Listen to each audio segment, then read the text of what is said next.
जय हिंद। स्वागत है आपका इंडियन न्यूज एनालिसिस के एक नए एपिसोड में। दोस्तों, एक प्रश्न हमसे कई बार पूछा गया और वो ये है कि जिस प्रकार भारत ने फ्रांस के साथ राफेल जेट्स की डील की है, तो क्या इसका जवाब देने के लिए पाकिस्तान भी फ्रांस से इन जेट्स को नहीं खरीद सकता? क्या पाकिस्तान भी भारत के राफेल का जवाब देने के लिए खुद से राफेल जेट नहीं ले सकता फ्रांस के साथ?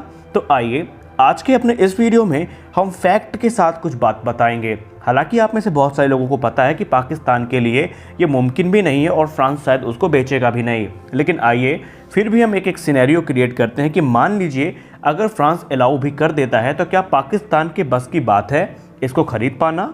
तो इन्हीं सारी बातों को हम डिटेल में डिस्कस करने वाले हैं। दरअसल पाकिस्तान के अगर हम पूरे डिफेंस बजट की बात करें तो वो तकरीबन 11 बिलियन डॉलर्स के आसपास होता है और ये जो पूरा बजट है ये पाकिस्तान की सेना के तीनों अंगों जल, थल, वायु सब में बराबर रूप से बंटता है।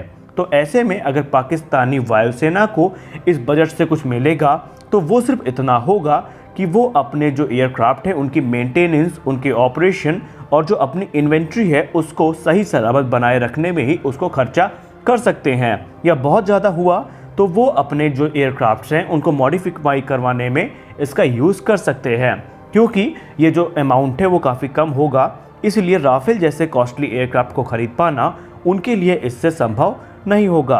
अब क्योंकि भारत ने भी खुद 36 राफेल जेट तकरीबन 50,000 करोड़ रुपए से ज़्यादा की कीमत में खरीदे हैं, यानी कि अकेले इतनी ही कीमत पाकिस्तान के डिफेंस बजट का 75% के आसपास होती है।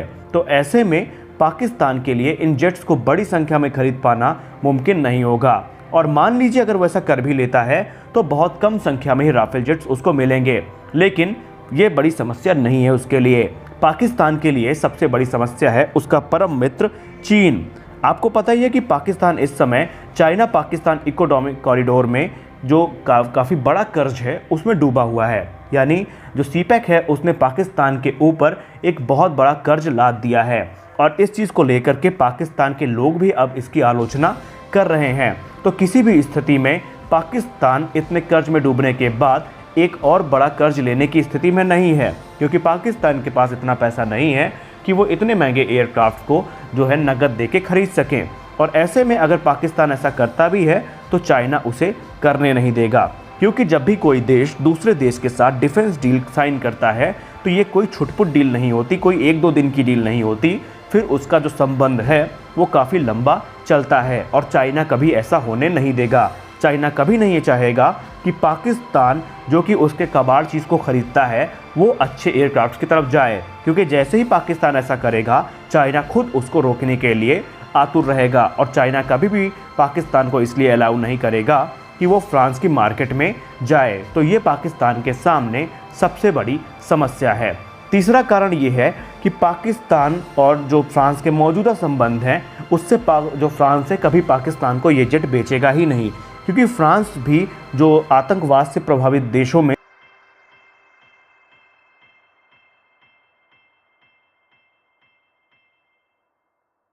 जंग चली थी और इसको लेकर के फ्रांस काफ़ी गुस्सा है और फ्रांस ने पाकिस्तान के जो मिराज 5 जहाज़ हैं उनको अपग्रेड करने से भी मना कर दिया है, यानी उसको सपोर्ट करने से भी मना कर दिया है। तीसरा पॉइंट सबसे बड़ा ये है कि फ्रांस और भारत के जो डिफेंस टाइज़ हैं वो बहुत पुरानी हैं। दरअसल भारत और फ्रांस के बीच जो रक्षा संबंध हैं वो रशिया के बाद सबसे मजबूत हैं और भारत ऑलरेडी फ्रांस के मिराज 2000 को और राफेल जेट्स को ऑपरेट करता है। सबसे खास बात यह है कि फ्रांस ने भारत के कावेरी इंजन्स को डेवलप करने के लिए ऑफर भी किया है। दूसरा, फ्रांस पहले से ही Su-30 MKI के लिए जो एवियोनिक्स डेवलप की जा रही हैं उसमें भारत की मदद कर रहा है। फ्रांस भारत के साथ स्कॉर्पियन क्लास की सबमरीन्स को बना रहा है।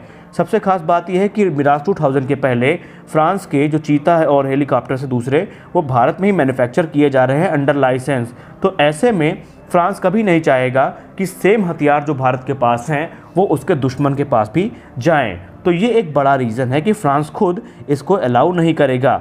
लेकिन फिर भी अगर हम बात कर लें कि क्या इसके बावजूद राफेल जेट्स के आने की संभावनाएं हैं, क्योंकि आप में से आप बहुत सारे लोग तो पूछेंगे कि अगर मैं ये बोल रहा हूँ कि फ्रांस अपने एयरक्राफ्ट को नहीं बेचेगा तो पाकिस्तान तो पहले से ही मिराज 3 और मिराज 5 को ऑपरेट कर रहा है। दरअसल पाकिस्तान ने ये जेट सीधे फ्रांस से नहीं खरीदे हैं। पाकिस्तान जो जेट को ऑपरेट कर रहा है वो लीबिया के ग्राउंडेड जेट्स हैं जो पाकिस्तान ने लीबिया से खरीदे थे। तो ऐसे में हम ये कह सकते हैं कि पाकिस्तान के पास ना तो अभी इतना पैसा है ना इतना सामर्थ्य है कि वो इस प्रकार के फाइटर जेट्स को खरीद सके। और एक बड़ा एग्जाम्पल मैं आपके सामने रखना चाहूँगा। आपको पता होगा कि लॉकहीड मार्टिन ने भारत के सामने F-21 पेश किया था। तो F-21 ना लेने की सबसे बड़ी वजह क्या थी? अगर हम एक बार को छोड़ देते हैं कि वो रिब्रांडेड F-16 है, जो भी है वो बात की बात है। सबसे खास बात है कोई भी वायुसेना ये नहीं चाहेगी कि वो उन्हीं जेट्स को ले जो उसके दुश्मन काफ़ी लंबे समय से ऑपरेट कर रहे हैं। कहने का मतलब ये है कि F-21 के MMRCA से बाहर होने का सबसे बड़ा कारण ये था कि F-16 को जो पाकिस्तान है वो काफ़ी लंबे समय से इस्तेमाल कर रहा है और उसकी बारीकियों के बारे में पाकिस्तानी पायलट्स को अच्छे से पता है। पाकिस्तानी पायलट्स काफ़ी लंबे समय से उसको उड़ा रहे हैं, इसलिए उनको जो पॉजिटिव्स हैं जो निगेटिव्स हैं उस एयरक्राफ्ट के सब कुछ पता है। उनको पता है कि इस एयरक्राफ्ट की असली स्ट्रेंथ क्या है, इसकी वीकनेस क्या है। लेकिन अगर भारत F-21 को लेता तो उसको समझने में एक अच्छा खासा समय बर्बाद होता। यही चीज़ अब पाकिस्तान के साथ भी है। पाकिस्तान अगर एक बार को मान लीजिए उसको सारी चीज़ें अलाउ कर दी जाती हैं, फिर भी वो नहीं लेगा, क्योंकि उसको पता है कि भारतीय वायुसेना के पायलट्स ने अच्छी खासी ट्रेनिंग राफेल जेट में की हुई है। भारत ने अपने ज़रूरत के हिसाब से व्यापक रूप से जो मॉडिफिकेशंस हैं वो भी राफेल में कराए हुए हैं। तो ऐसे में अगर पाकिस्तान इन जेट्स को लेता है तो पाकिस्तान के पास सबसे बड़ा धर्म संकट ये होगा कि उसे अपने पायलट्स को ट्रेन करना पड़ेगा। सिर्फ जहाज़ को खरीदना ही एकमात्र विकल्प नहीं होता। अगर कोई वायुसेना जहाज़ को खरीदती है तो सबसे पहले उसके लिए उसको हैंगर्स बनवाने पड़ते हैं, उसके लिए प्रॉपर वर्कशॉप बनवानी पड़ती है, उसके मेंटेनेंस के लिए ट्रेनिंग देनी पड़ती है, उस पर अपने हिसाब के जो आर्मामेंट्स हैं जो एवियोनिक्स हैं उनमें अपग्रेड करवाने पड़ते हैं, यानी कि अच्छा खासा पैसा भी जाता है। तो पाकिस्तान कभी ऐसा काम क्यों करेगा कि जो भारत के पास एयरक्राफ्ट है वो उन्हीं एयरक्राफ्ट को ले। तो ऐसे में आई होप आपके सवालों के जवाब आपको मिल गए हैं। और एक खास बात जो आपको यहाँ पे पता होना चाहिए, पाकिस्तान और चाइना के जो संबंध हैं उस हिसाब से एक चीज़ आप मुझसे ज़रूर पूछेंगे कि मैंने एक पॉइंट कहा था कि पाकिस्तान का जो रक्षा बजट है उसमें इतना पैसा उनके पास नहीं है कि वो नए जेट्स को खरीद सके। तो पाकिस्तान JF-17 कैसे खरीद रहा है? आपको पता होना चाहिए कि JF-17 चीन के रहमो करम पर पाकिस्तान को मिल रहे हैं। पाकिस्तान पैसे के नाम पर किसी को कुछ नहीं देता, ये बात आपको पता होना चाहिए। यानी कि जो फाइटर एयरक्राफ्ट चीन पाकिस्तान को दे रहा है वो उसकी वही जो उधारी की लिस्ट है उसमें ही उसको जोड़ा जाएगा। पाकिस्तान की तरफ से उसको कोई भी पेमेंट नहीं मिलेगी। मुझे पता है कि ये वीडियो बनाने का कोई तुक नहीं था, लेकिन आप में से बहुत सारे लोगों के क्वेश्चन कई बार आए कि क्या पाकिस्तान को भी जो ये जेट है वो ऑफ़र हुए हैं। ऑफ़र तो पाकिस्तान को SU-35 भी हुआ है, ऐसा सुनने में आया है, लेकिन क्या उनकी लेने की हैसियत है, ये बात की बात है। मिलते हैं अपने अगले वीडियो में, तब तक के लिए जय हिंद।